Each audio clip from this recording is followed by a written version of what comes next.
Olá, eu sou Mônica Bergamo e este é o programa Ponto a Ponto. Junto comigo está o cientista político Antônio Lavareda. Aqui no Ponto a Ponto, semanalmente, nós selecionamos dados de algumas das principais pesquisas de opinião para nos ajudar a discutir política e políticas públicas no Brasil. E para falar sobre a atividade empreendedora, nós recebemos no Ponto a Ponto o doutor em empreendedorismo da FGV, Newton Campos.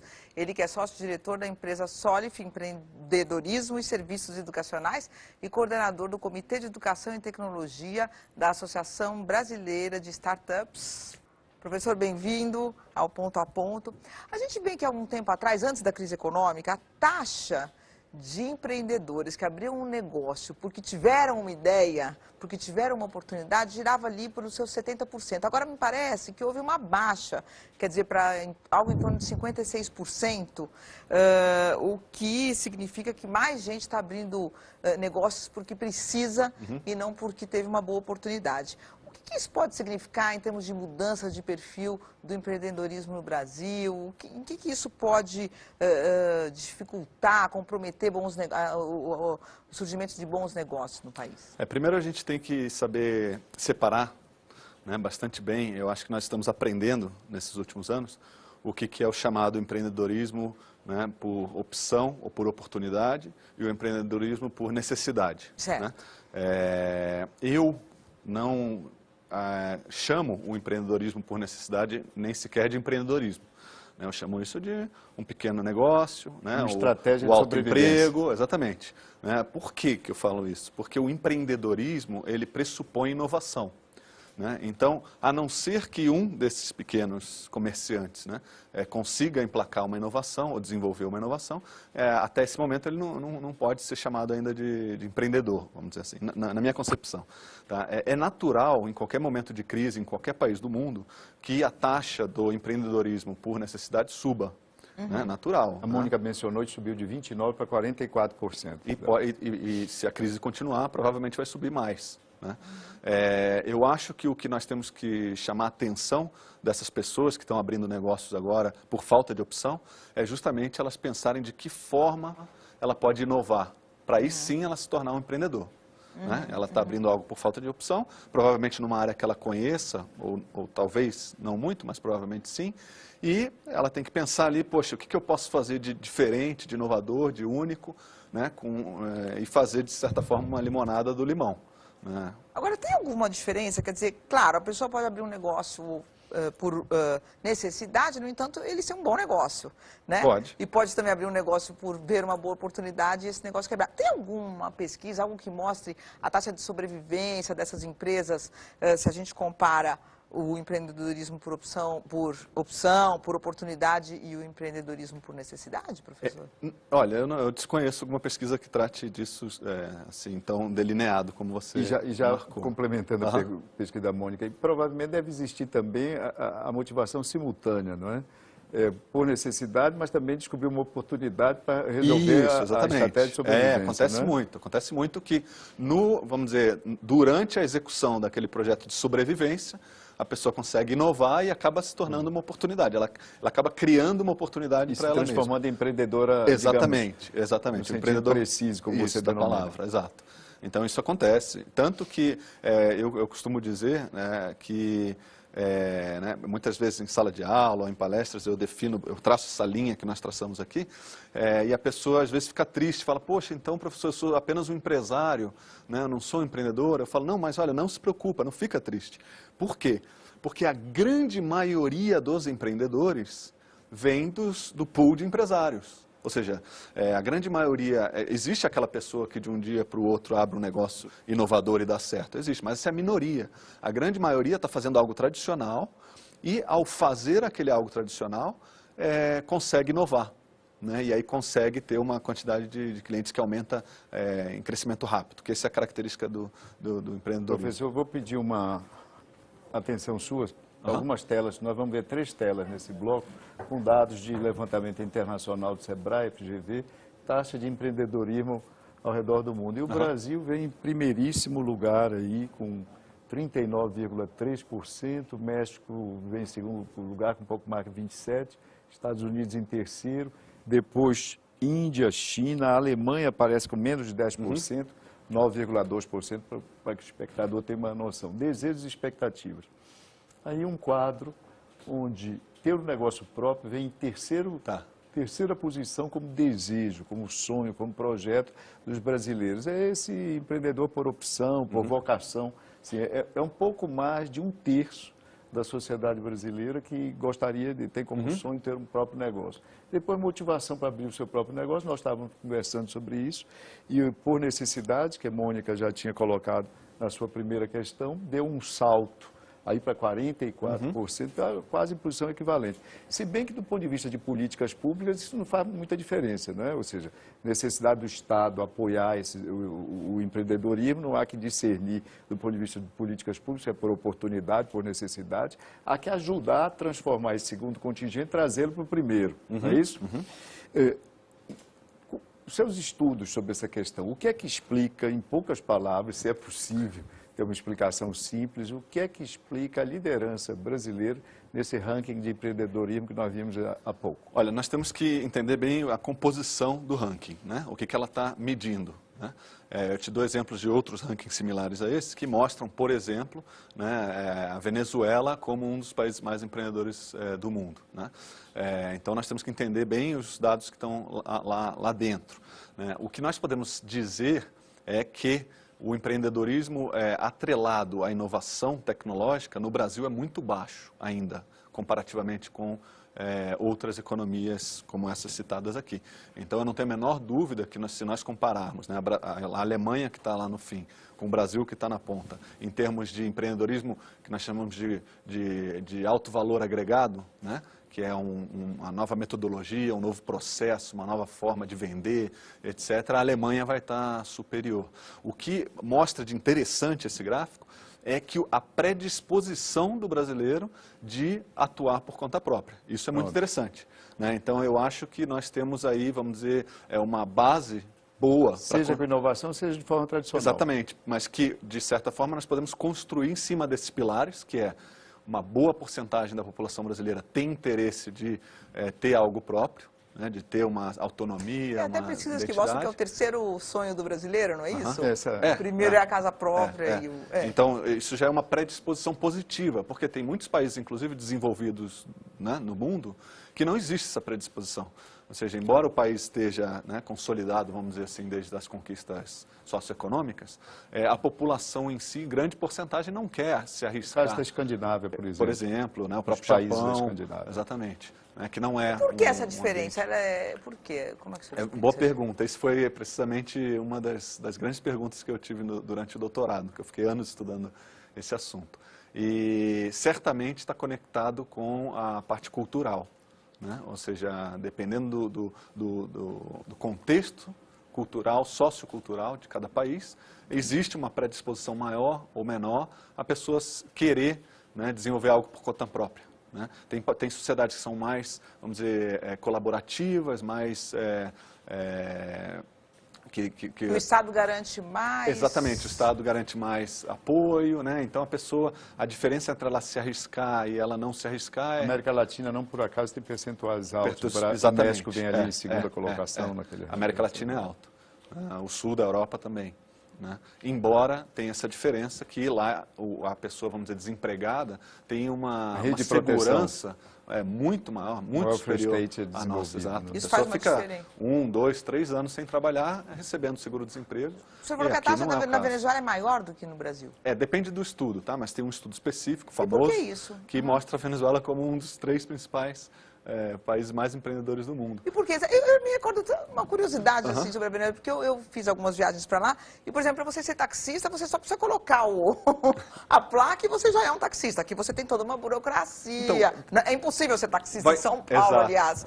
Né? Você tem que comprar por não sei quantos Tirando milhares. Tirando Uber e mecanismos Então, será que é um alternativos. pouco também isso? Isso vai depender, então, novamente voltando lá para o começo, do que você chama que é empreendedorismo. né? Então, o que acontece na Venezuela? Tem uma taxa de desemprego absurda. É empreendedor por necessidade. Então tem uma desregulamentação, tem uma desregulamentação total. 99% das pessoas têm que se virar. Mas talvez a desregulamentação não explique, porque no Brasil, que é muito regulamentado, tem uma taxa elevada também. Talvez seja mais o desemprego, quer dizer, um desemprego estrutural e outros fatores culturais. Vamos analisar isso de uma forma mais crítica, né? Poxa, então quer dizer que barato, então a Venezuela é uma referência? Óbvio que não. A Venezuela tem um desemprego brutal, né?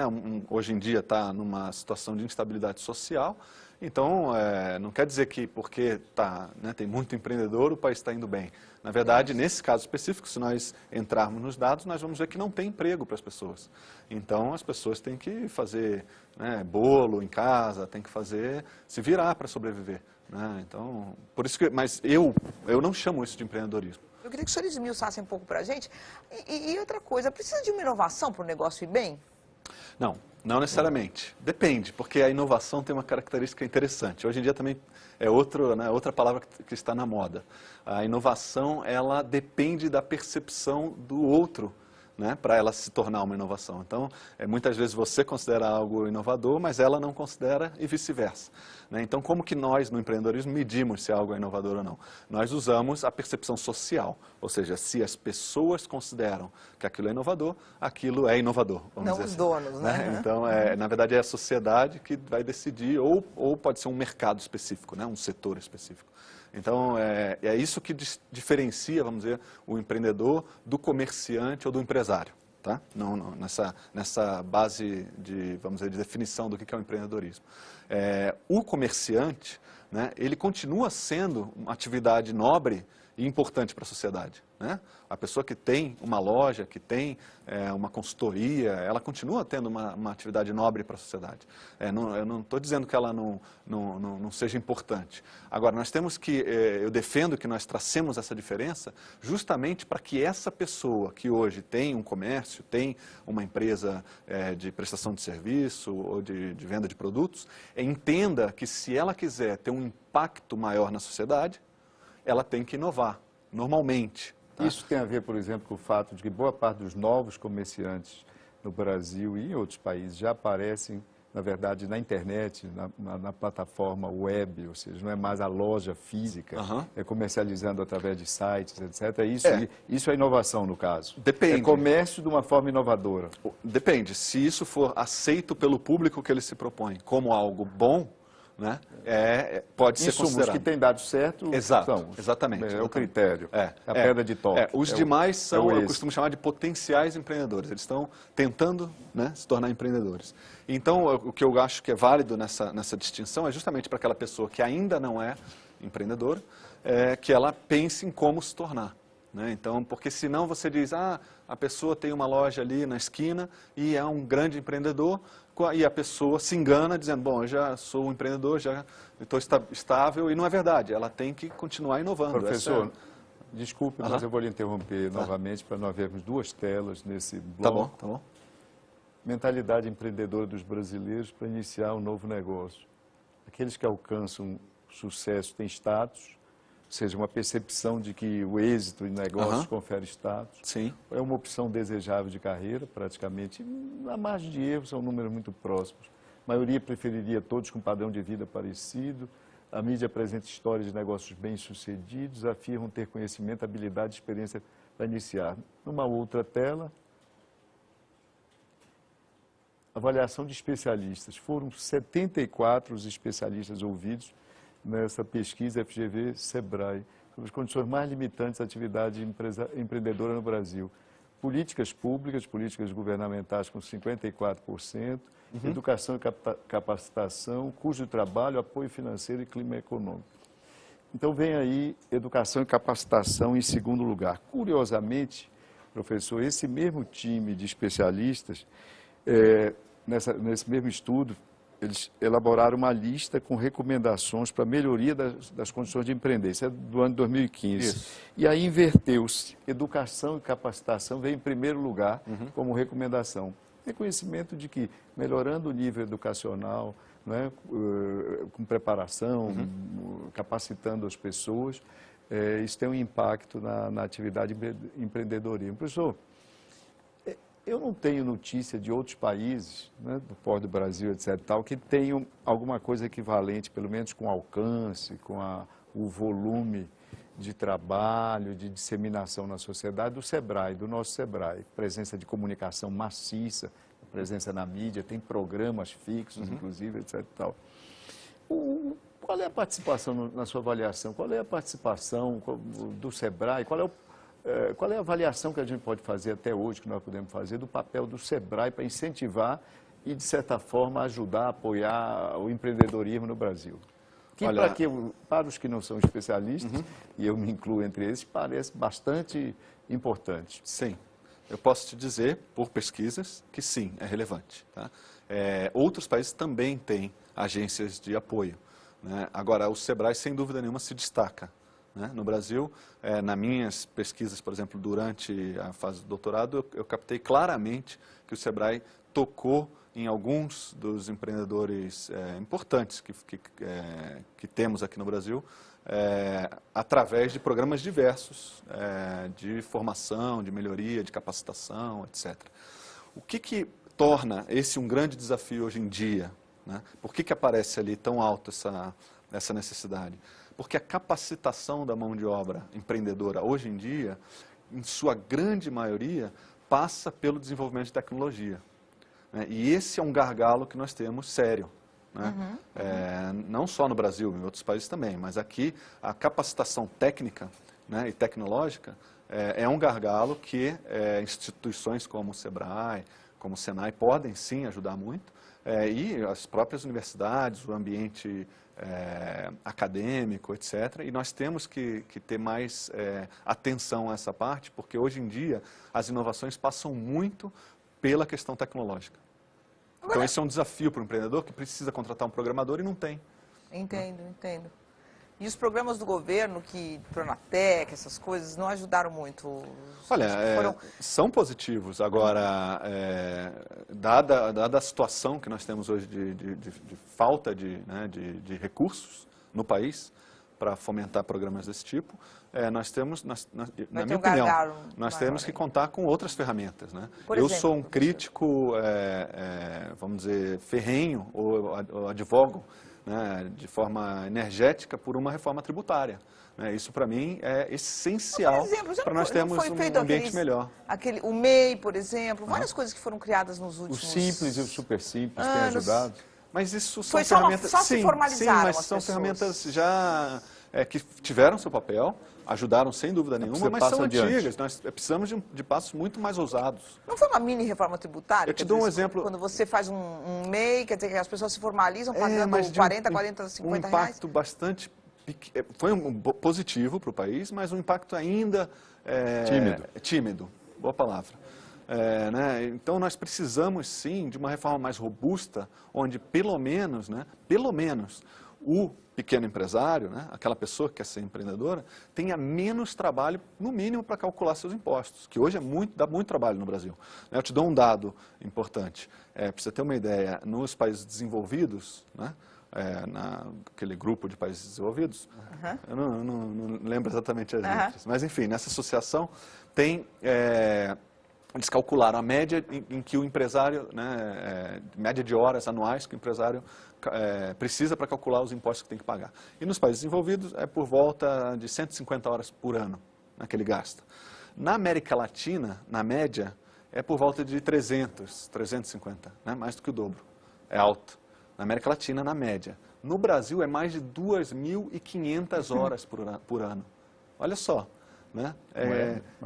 É um múltiplo de, muitas vezes, o trabalho que o latino-americano médio tem para calcular quanto ele tem que pagar de impostos. Então, isso é uma coisa, obviamente, que afeta qualquer pessoa que queira abrir qualquer coisa. Então, por isso que eu falo que eu advogo por uma atenção importante na questão tributária para apoio ao empreendedorismo.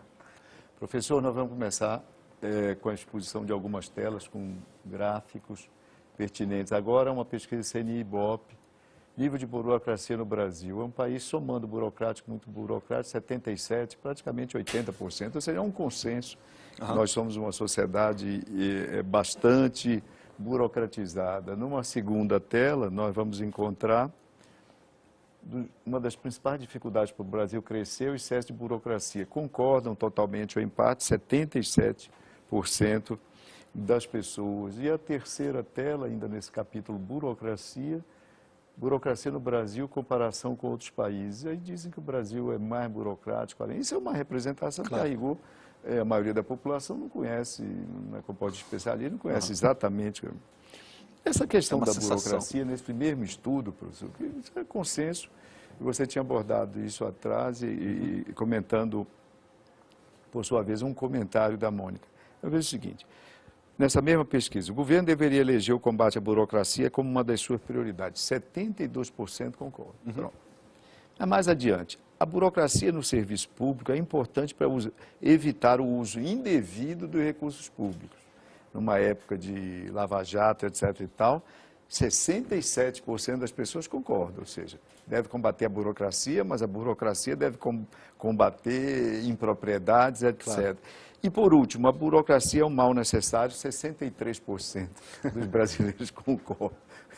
Como é que, ou seja, isso é um polígono, né? Não há uma visão unívoca a respeito da burocracia. Embora nas conversas, no cotidiano, aparentemente haja, mas, de fato, quando se aprofunda a questão, não existe isso. Qual é a sua visão? Olha, historicamente, a burocracia vem para nos proteger, né? Ela é criada na Europa para, de certa forma, colocar limites ao que as pessoas podem fazer ou não fazer, etc. Eu já morei em diversos países e, sem dúvida nenhuma, o nível de burocracia que nós temos no Brasil, em geral, me chama muita atenção, né? Eu costumo brincar dizendo, às vezes, para minha esposa, que o que pode ser burocratizável no Brasil será. Né? Mesmo em relação aos países ibéricos, a nossa matriz. Exato, mesmo em relação.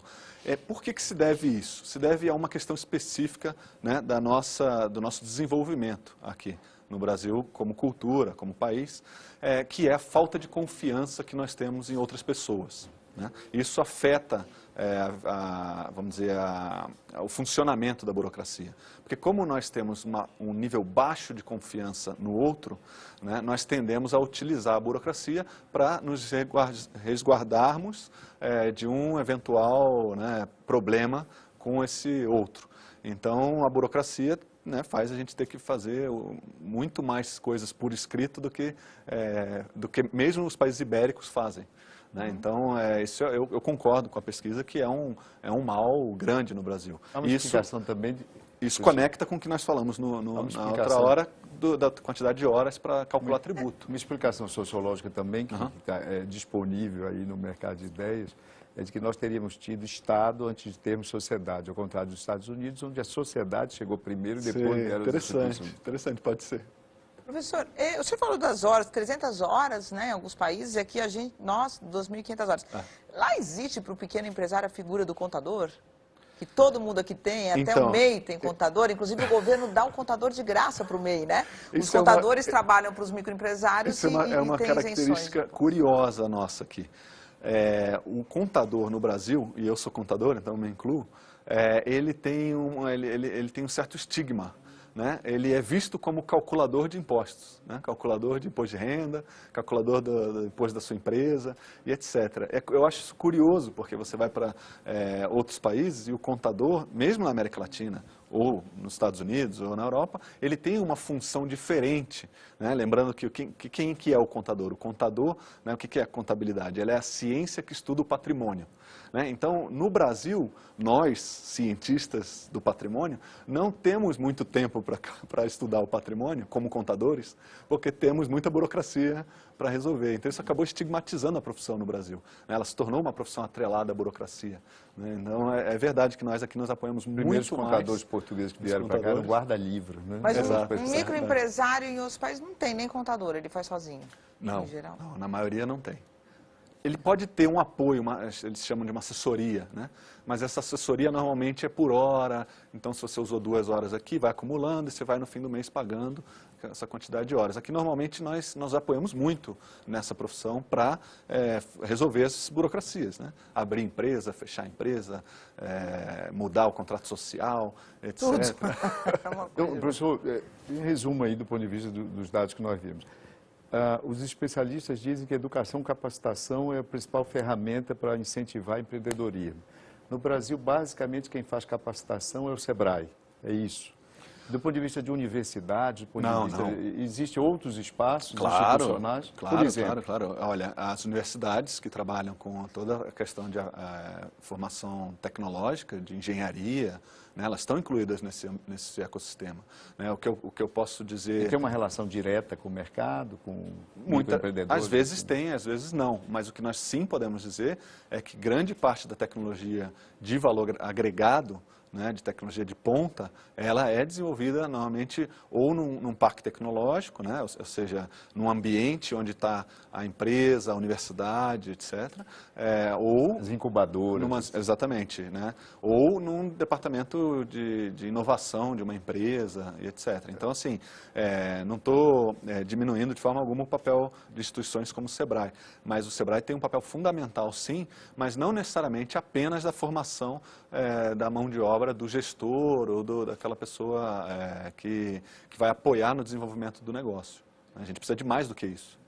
Professor, o senhor também fala que a pessoa, antes de saber se é um empreendedor, ela tem que fazer um teste. O que seria esse teste? Eu queria que o senhor falasse aqui para quem... Na verdade, o que acontece é o seguinte, as pessoas, elas tendem, né, eu publiquei um livro há pouco tempo sobre isso. Qual é o título? É o mito da ideia. E as pessoas tendem a se apoiar muito ainda, né, no mito da ideia. Na ideia, né? Olha, eu tive uma ideia, vou trabalhar nela, né? Aqui que eu já conversei. Sempre original, sempre, e vamos fazer acontecer. Né? E aí ele parte para a execução. E normalmente, quando ele parte para essa execução, é quando ele se dá conta que tem alguns ingredientes muito importantes que estão faltando na rede dele. Né? Ele tem que correr atrás, mas esse correr atrás demora 6 meses, 7 meses, 8 meses, 1 ano, 2 anos, e aí o fôlego dele, né, como empresário, acaba, seja financeiro, seja motivacional. Então, o que as pesquisas já dos últimos anos têm mostrado é que a grande maioria dos empreendedores de alta performance, normalmente eles, inconscientemente, eles constroem empresas em volta daqueles recursos que eles têm controle sobre aquilo. Quais são esses recursos? Né? São contatos importantes, né? São experiências importantes, paixões relevantes, ou seja, coisas que ele gosta de fazer. Né? São vários aspectos que aquela pessoa inconscientemente... estaria no seu business plan. Exatamente. Por construir algo em cima daquilo que ela já possui, ou seja, de recursos que ela já tem, ela tem maior capacidade de quê? Ela tem maior capacidade de executar. Que esse é o nome do jogo hoje em dia, né? Quando o investidor vai falar com o empreendedor, ele quer saber, a única coisa que ele quer saber é se essa pessoa tem capacidade de executar aquilo que ela está falando. Se entrega aquilo, né? Exatamente, pensou. Que pensou, que prometeu. E aí é quando você vai acessar os recursos, que vem cá, para aquela pessoa ter essa capacidade de execução, ela tem que se apoiar em algo, né? E quais são esses algo? Né? Que é esse algo? É uma boa equipe, não é uma boa equipe, uma ótima equipe. Né? É uma experiência naquela área, né? É uma rede de contatos naquela área que vai fazer ele a resolver problemas de uma forma mais rápida do que se ele não tivesse esses contatos, etc. Né? É gostar daquela área, etc. Tem que gostar.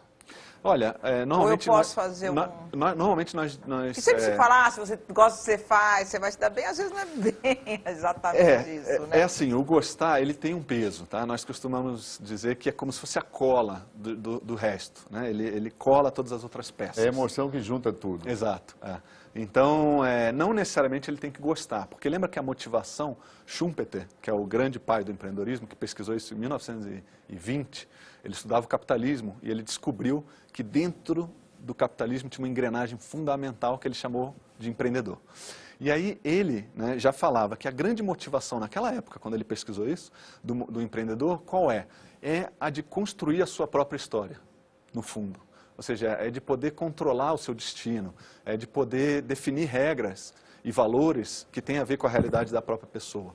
Né? Então, no fundo, né, na grande maioria das vezes, o empreendedor ele está vinculado a esse tipo de sentimento, de poder ser vamos dizer, o guardião da sua própria Na verdade, seu é gostar destino. de si próprio, né? De certa forma. Autoestima. Exato. Bom, professor, infelizmente chegamos ao fim do Ponto a Ponto. Queria agradecer a presença do senhor aqui no programa. Obrigado.